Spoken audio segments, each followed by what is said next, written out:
नमस्कार, आप live cities देख रहे हैं। ना करते प्यार तुम्ही से कर बैठे। जी हाँ, यही हाल है अमेरिका और कोवैक्सीन का।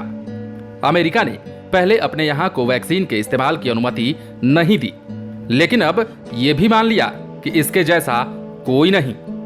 वैसे कोरोना की वैक्सीन पर दुनिया भर में स्टडी जारी है, लेकिन अमेरिका के नेशनल इंस्टीट्यूट ऑफ हेल्थ यानी कि NIH की एक स्टडी में भारत बायोटेक की कोवैक्सीन काफी असरदार है। कुछ इसी तरह यूरोपियन यूनियन ने भी निर्णय लिया था।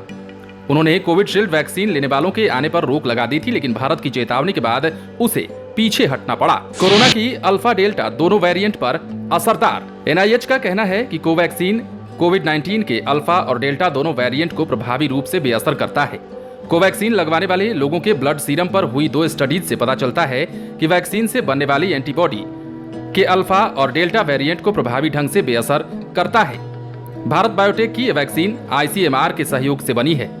अल्फा वेरिएंट सबसे पहले यूके में, जबकि डेल्टा वेरिएंट भारत में सबसे पहले पाया गया था। वैक्सीन निर्माताओं ने हाल ही में एक विशेषज्ञ पैनल को तीसरे चरण का डेटा सौंपा था। तीसरे चरण के ट्रायल में कोवैक्सीन कोरोना के हेल्थ माध्यम लक्षण वाले मामलों पर 78% और गंभीर मामलों पर 100% कारगर पाया गया है। कोरोना के गंभीर मामलों में 100% कारगर है। NIH अधिकारियों की माने तो कोवैक्सीन एसिम्टोमेटिक मामलों पर भी 70% असरदार है और पूरी तरह सुरक्षित है, जबकि गंभीर मामलों में 100% कारगर है। NIH ने कोरोना के खिलाफ कोवैक्सीन शॉट को अत्यधिक प्रभावकारी बताया है। हालांकि इस वैक्सीन के अंतरिम नतीजे अभी कहीं प्रकाशित नहीं हुए हैं। भारत में 16 जनवरी से वैक्सीन ड्राइव के तहत लोगों को ऑक्सफोर्ड की कोविशील्ड और कोवैक्सीन दी जा रही है। अप्रैल में रूस की स्पुतनिक और अमेरिका की मॉडर्न को भी इमरजेंसी इस्तेमाल की मंजूरी दी गई। वहीं आने वाले दिनों में फाइजर और अहमदाबाद की कंपनी जायडस कैडिला को भी मंजूरी मिल सकती है। मंजूरी मिलने के बाद जायडस कैडिला कोवैक्सीन के बाद भारत का दूसरा स्वदेशी एंटी कोविड वैक्सीन होगा। कोवैक्सीन को लेकर हुआ था बहुत विवाद। भारत बायोटेक की कोवैक्सीन कुछ दिन पहले विवादों में भी रह चुकी है। सोशल मीडिया पर वायरल पोस्ट में दावा किया गया था कि कोवैक्सीन में गाय के बछड़े के सीरम का इस्तेमाल किया जाता है। हालांकि स्वास्थ्य मंत्रालय ने ऐसे किसी भी तरह के दावों को खारिज कर दिया था और तथ्यों के साथ छेड़छाड़ कर गलत तरीके से पेश करने की बात कही थी। हेल्थ मंत्रालय ने स्पष्ट किया है कि भारत बायोटेक की कोवैक्सीन में नवजात बछड़े का सीरम नहीं है।